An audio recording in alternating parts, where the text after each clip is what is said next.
Olá, meu nome é Alexandre Martins e você está novamente no canal Preparador Anônimo, seja bem-vindo. Como eu disse no vídeo anterior, nós vamos abordar um tema que está em voga, que houveram muitos questionamentos, muitas pessoas já fizeram vídeos a respeito, temos aí uma gama de novidades, uma gama de possibilidades de discussão na internet, que é o caso Lázaro. Tá? Então fique com a gente aqui, nós vamos discutir esse assunto agora. Vamos lá, dando prosseguimento à nossa indagação. Caso Lázaro, todo mundo aqui já ouviu falar, discutiu, é motivo de conversa em alguns grupos, enfim, muito tem se questionado, muito tem se falado a respeito do criminoso condenado e foragido, para que não reste dúvida de quem ele é. Ele não é uma vítima da sociedade, ele é um pobre coitado, ele não é nada disso que muita gente vai tentar pintar ou já está pintando. Ele é um criminoso condenado que é responsável por suas próprias ações. Ponto. Isso é inegável. Tá? Tanto é que ele é um criminoso fugitivo. É só puxar a ficha dele. Aqui embaixo tem algumas referências no encarte para vocês darem uma olhada, as matérias. Tá? Eu acho que as grandes mídias fizeram matérias no domingo passado a respeito da história, da famosa capivara dele, o que ele é, tá? E o que tem acontecido. Vamos deixar claro uma coisa inicial. Tá? Ele não foi militar, até onde eu sei, ele não tem experiência nenhuma na área militar, ele não é especialista em sobrevivência, ele não é um super-homem, ele não é assessor do diretor do andar de baixo, ele não é porcaria nenhuma. Ele é um ser humano comum que tem experiência na condição que ele está vivendo agora. Ponto. Ele é um criminoso, então ele sabe usar uma arma, ele sabe tratar com violência, enfim. Vamos lá, vamos ao que interessa. De onde ele tira essa capacidade toda para fugir, etc, etc, etc, suas habilidades e tudo mais? Primeiro, ele é um mateiro. Tá? Ele é considerado um mateiro porque desde muito pequeno ele convive e vive em áreas de mata, ele caça, ele pesca, ele sabe fazer uma fogueira, ele sabe se virar no meio do mato, ele sabe rastrear uma presa, ele foi caçador, ele é um caçador, enfim, ele é um adversário relevante nessa área de mata que ele domina. Ele não domina o ambiente urbano, ele domina a área de mata. E todo mundo sabe que a área de mata é diferente do ambiente urbano, não só pelas condições que a natureza coloca, mas pelas dificuldades que pessoas que não têm a mesma habilidade que ele encontram. Tudo bem? Esse é um dos fatores que a gente vai discutir lá na frente, por que das polícias terem tanta dificuldade de alcançá-lo e rastreá-lo. Tá? Então, primeiro, ele não é nenhum tipo de X-Men, nenhuma coisa sobrenatural. Ele é um ser humano capacitado nessa atividade, tá? Pela vida, ele tem experiência, tem vivência. Segundo, ele está tratando, ele tem um dos fatores da sobrevivência mais importantes para continuar a sua empreitada, que é a motivação. Tá? Ele sabe que ele não vai voltar para casa, ele sabe que ele não vai ter a vida dele de volta, ele sabe que ele corre um risco de morrer, tá? Em confronto com a polícia. Ele tem um fator sobrevivência, ele quer viver. Então cada dia que ele ganha nesses 14º, 15º dia, não me recordo agora, que ele está fugindo, é um dia a mais que ele ganha. Tá? Ele está sobrevivendo aos dias. Como? Usando o quê? A motivação de querer estar vivo. Tá? Talvez ele nem saiba disso, porque a cabeça dele, eu não sei como funciona, não sou psicólogo, nem muito menos psiquiatra forense. Agora, que ele está usando dessa motivação para poder continuar, isso com certeza. E o terceiro fator, que também é muito importante, tem a ver com a sobrevivência, tá? É o lado medo. Ele gera na sua figura um medo, ele gera uma condição de lenda. Criou-se um estereótipo, a mídia e as pessoas criam um estereótipo de uma pessoa sobrenatural, uma pessoa que tem habilidades, né? Eu já vi piadas, já vi encartes, já vi memes comparando ele com o Rambo, com o Chuck Norris, com o instrutor de sobrevivência, tá? Com o assessor de Jesus Cristo na Terra e por aí vai. Ou seja, ele usa o fator psicológico a favor dele, o medo. Por que eu digo medo? Porque as pessoas que estão caçando ele são covardes? Não. Ele usa o fator medo porque, como ele não tem perspectivas além do ponto em que ele vai ser preso, reconduzido a um presídio, ou vai ser morto num confronto, ele usa esse medo a favor dele. Como? Eu não tenho nada a perder, tudo que vier no meu encalço vai pagar um preço muito caro. Tá? Nisso, as pessoas, os policiais que o caçam, as pessoas envolvidas nesse processo, não, tá, podem se dar esse luxo, porque elas têm família, elas têm para quem voltar, elas têm por que voltar para casa. Elas vão voltar para casa para os seus, ao contrário dele, que vai voltar para um presídio. Tá? Então, as pessoas, por mais profissionais, por mais boa vontade, por mais competência que elas tenham, elas não vão entrar atrás dele no meio do mato, no terreno que elas não conhecem, que elas não têm expertise disso, para arriscar a própria vida por um vagabundo condenado, tá? Que daqui 2 meses ninguém vai lembrar dele. Tá? Mas as famílias de policiais que são feridos ou são mortos vão sim sentir a falta deles. Então existe esse balizador, tá? Esse fator limitante de condição. Então ele usa essa lenda urbana que ele virou a favor dele. Até ele encontrar algum policial, algum chacareiro, algum caseiro, como já encontrou, que também está ligado, senta o prego nele e ele morre, fim de papo. Tá? Porque para caçar um lobo você não usa uma ovelha, você usa um lobo. Enfim, minha opinião, tá? Não é a opinião de ninguém, essa é a minha. Então esses 3 fatores geram essa pré-condição. Me perguntaram, e eu vi isso em outros vídeos, até achei bastante interessante, se as forças policiais são as corretas. Olha, cada estado tem a sua força e cada força tem a sua competência e a sua expertise. O policial militar, ele é feito para atuar em cidade, em ambiente urbano.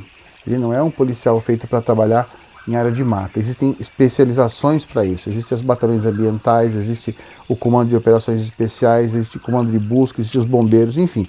Uma série de unidades que trabalham nessas áreas. Mesmo essas unidades, elas não vivem enfiadas no mato. Elas não ficam lá andando para baixo para cima o dia inteiro, levantando o local. Provavelmente deveria ser assim, mas não é, por falta de recurso, vontade, incentivo, política, etc. Enfim, as coisas só se resolvem quando a água famosa bate na bunda e a gente corre. Tá? Mas longe de mim dizer que a culpa é dos policiais, a culpa é dos políticos, é da condição. Tá? Ninguém espera que uma coisa dessa aconteça. A gente imagina que possa acontecer. Tá? Isso no âmbito político. Nós, preparadores, trabalhamos ao contrário. Nós trabalhamos com a hipótese de que vai acontecer, só resta saber quando.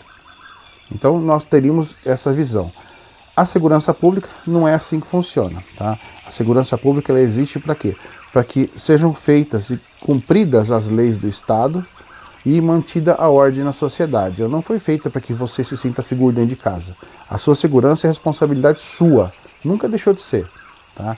Mas empreitou-se essa responsabilidade para o Estado, para as polícias principalmente, me proteger dentro da minha casa. Isso não existe, nunca existiu em lugar nenhum do planeta. Tá? A segurança pública é feita para quê? Para coordenar a segurança no entorno, para que se façam cumprir as leis. Tá? Isso é a segurança pública. Se ela fizer isso de uma maneira correta, a minha segurança dentro de casa vai ser muito melhor. Só que sempre vai existir aquele indivíduo que vai querer testar, vai querer pôr à prova a sociedade. E é o caso do Lázaro. Então, vamos fazer um paradoxo aqui.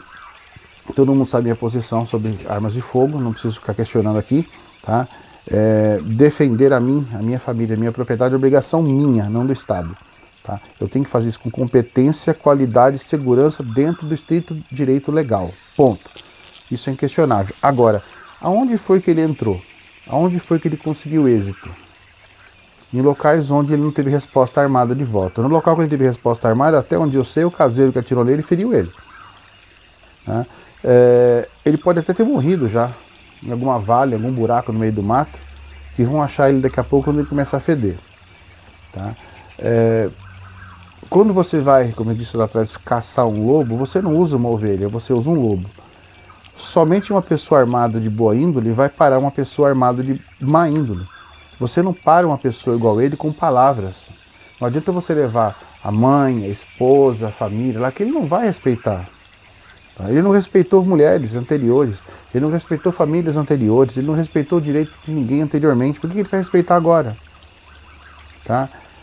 Ah, mas se fizesse, tal, se, e se der errado?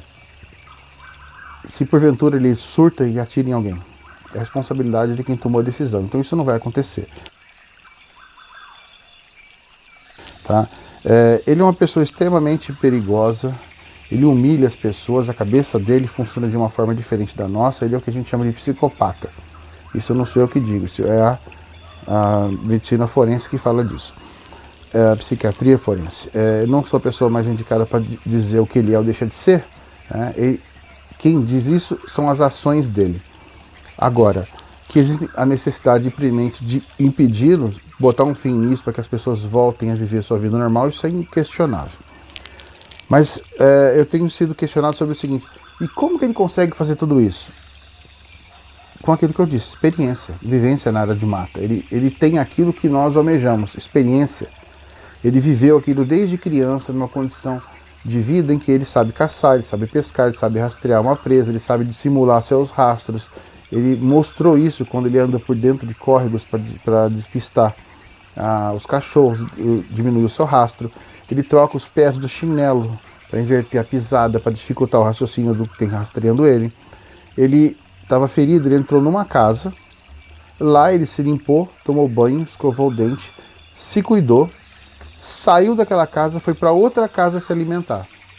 Ou seja, ele deixou o cheiro anterior naquela casa, saiu com um cheiro novo, que demora para os cachorros se habituarem a identificar que é ele. Tá? Perfumes, essências, coisas dificultam o seu rastro. Então ele não é burro, ele sabe o que ele está fazendo. Então não dá para alegar insanidade nesse caso. Uma pessoa insana é aquela que come bosta e rasga dinheiro, não é o caso dele. Tá? Então é uma condição diferente, ele é uma pessoa que sabe o que está fazendo. Então ele consegue ter esse discernimento. E como criminoso, como condenado, então ele tem experiência com arma de fogo. Ele sabe atirar. Como caçador, ele deve ter uma excelente pontaria. Tá? E tudo isso torna ele cada vez mais perigoso. Mas se a gente colocasse as forças especiais do exército atrás dele, já teriam pego? Não sei. Tá? Tudo isso é especulação, tudo no campo do si. E como eu não gosto desse campo do si, é muito complicado. Mesmo porque existe aí aquele fator de ambiente e o fator de jurisdição. Cada um na sua jurisdição. Nós não podemos pegar forças federais, exército, marinha, aeronáutica, fuzileiros, batalhões de selva, como se questionou, o pessoal dos SIGs, etc., para pôr numa condição de polícia. Tá? Já se teve essa experiência em situações de manutenção de lei e ordem, né, no Rio de Janeiro. Os militares eles foram para lá e fizeram esse tipo de coisa. Nessa questão específica, talvez fosse até mais fácil colocar uma equipe de busca, tá? Um PQD, o Paraçar, SIGs, tá? Mas eu ainda aposto que o COI e as forças, tá, que estão lá, elas vão dar conta disso. Talvez a gestão da situação esteja sendo feita de maneira errada. Tá? Muita gente focada em um lugar só. Talvez pequenas equipes de varredura, tá, com inteligência seriam melhores. Ou equipamento, que é o que eu acho na realidade. Se houvessem helicópteros disponíveis, talvez da FAB, com sensores de captura, drones, etc., poderia ser mais fácil localizá-lo. Poderia. Por que não seria? Porque é uma região de cavernas. Todo esse recurso não vai funcionar de nada. Tá? Até onde eu sei, parece que existem algumas grutas, algumas grotas que as pessoas podem se esconder. Enfim, um bater experiente vai saber disso, vai conseguir se virar nessa condição. Nós estamos no campo do achismo aqui, eu imagino que, porém eu ainda aposto que as forças militares que estão lá ainda vão conseguir dar essa resposta. Mas por que é tão difícil pegar ele? Porque ele está motivado. Ele está se escondendo e fugindo. Qual a probabilidade de ele já ter fugido desse cerco? Grande. A probabilidade é grande. Se ele sabe o que ele está fazendo, se ele conseguiu fugir de diversos cercos, ele pode já ter saído dessa área de busca. Tá? O que atrapalha muito são o quê? As informações erradas. A polícia trabalha com informação, trabalha com inteligência. Uma denúncia anônima leva um grupo para um local, abre uma janela que ele possa sair. E hoje, antes de gravar esse vídeo, estava vendo uma matéria que existe a hipótese de estar sendo ajudado. Já existe a hipótese dele ter tido ajuda ou estar tendo ajuda de outras pessoas. Tá? Ah, mas quem vai ajudar ele? Muita gente. Tá? Eu vou dar um exemplo para vocês. Há uns dias atrás, 2, 3 dias atrás, prenderam uma pessoa se fazendo passar por policial federal, enfiada nas buscas. Tá? Ou seja, um infiltrado, uma pessoa que estava tentando ser o que não era, né? Foi preso por falsidade ideológica, etc. Qual a intenção dele estar ali? Outra, ele já começou a criar discípulos. Uma cidade lá, se não me engano, no Maranhão, um rapaz começou a exaltá-lo, foi abordado, reagiu com a polícia com troca de tiro, se não me engano, e veio a falecer. Ou seja, as pessoas, elas têm gatilhos emocionais, e esses gatilhos acabam aflorando na condição certa. Tá? Então, esse cara, esse sujeito, esse indivíduo, ele está fazendo com que pessoas se identifiquem com ele, que tenham pena dele, que achem que ele é uma vítima da sociedade. Tanto é que já existem medidas jurídicas, tá, de parte de agentes da lei, advogados, Ministério Público, não sei se Defensoria Pública, pedindo para que ele tenha condições especiais. Cela especial, tratamento VIP com a imprensa não pode questioná-lo, ele tem que ser mantido a sua saúde mental e psicológica e física, ou seja, todas as garantias para um criminoso e para as famílias. Alguém foi lá bater na porta delas, o que você precisa? Desculpa por ter sido incompetente, ter soltado esse lixo e ter matado sua família. Ninguém vai fazer isso. Mas para ele, todo mundo quer direitos. Sabe? É uma inversão de valores em que se cultua o criminoso, o pária da sociedade, e se esquece da vítima, como se a vítima fosse só uma estatística. O Brasil tem essa dádiva, esse dom de esquecer a vítima e culpar o vagabundo, de esquecer a vítima e elogiar e cuidar do vagabundo. É uma banda de idolatria estranha isso, como se ele fosse a vítima. Ele não é vítima, foram escolhas dele e está ali. Ele vem fazendo isso desde criança. Quem assistiu a entrevista da esposa dele sabe, né? Ali, se ela estava falando a verdade ou não, ele não era assim, ele ficou assim, foi escolha dele. Tá? Ele não acordou um dia e falou, olha, hoje eu vou matar todo mundo. Ele já tem, o psicopata ele nasce com isso, ele vem desenvolvendo. Existia um gatilho, alguma coisa estourou isso nele. Enfim, existem relatos de que ele entrou em casas, prendeu os homens da casa num cômodo, fez a esposa ficar nua na cozinha, cozinhando para ele. Enfim, humilhação em cima de humilhação, violência em cima de violência, e vamos proteger o culpado. E as vítimas a gente deixa porque a vítima não interessa. Isso tem que mudar, minha opinião. Tá? Eu não sou político, isso quem tem que ter vergonha na cara são os políticos lá em Brasília. É um tanto difícil, eles não têm vergonha para nada e quanto mais para isso. Agora, o que interessa para a gente saber, a questão da condição dele como um indivíduo na mata. Se fosse no ambiente urbano, ele faria a mesma coisa? Provavelmente não teria a mesma expertise, porque aqui, com certeza, quem domina são as forças policiais. Porém, ele poderia ter ajuda. Tá? Pessoas poderiam dar guarida para ele, ou por medo, ou por identificação. Tá? Provavelmente, eu quero apostar, quero sonhar que seja mais por medo do que por identificação. Porque é difícil imaginar que alguém se identifique com aquilo, né? Enfim, essas condições, elas existem, elas são presentes. Ele é um indivíduo extremamente perigoso e, infelizmente, muito capacitado. Vai continuar dando trabalho por algum tempo. Eu torço para que ele não tenha conseguido fugir do cerco, senão vai ser uma caçada muito mais longa e muito mais ampla, e que vai demandar muita inteligência por falta das polícias. Uma pessoa nessa condição dele, ele pode gerar problemas imensos. Tá? Imagina se esse indivíduo passa num posto de gasolina que tem um ônibus parado, intermunicipal, interestadual, entra nesse ônibus e faz todo mundo refém. Olha que situação. Se ele entra numa casa com crianças, entra numa creche, numa escola, quando ele foge desse cerco. As possibilidades de problema, a gama que essa condição, essa demora na captura dele, na resolução desse caso podem gerar, caso ele venha fugir daquele cerco, daquela contenção, são imensas. Então eu não quero nem imaginar essa possibilidade. Por isso eu quero crer que todas as forças dos estados ali estão sendo focadas naquela região. Não tenho dúvida da competência dos policiais que estão ali, mas me vem a dúvida se todos os recursos estão sendo dados para que eles trabalhem. Tá? Não dá para falar, vamos fazer isso nessa condição aqui, que é o que tem. Não dá. É uma excepcionalidade e todos os recursos desses estados têm que ser focados nisso. Essa solução tem que ser dada. Não pode continuar assim. Tá? A segurança das pessoas acima de tudo. A dele é a escolha dele. Se ele volta, como diz o ditado, né, na vertical ou na horizontal, é uma escolha dele. Tudo bem? Para deixar claro, ele não é especialista em sobrevivência, ele não foi militar, ele não tem experiência militar, ele tem experiência como mateiro. Tá? Então já expliquei o que é isso, e essa é a minha opinião para o pessoal que me questionou e perguntou nos grupos. Tudo bem?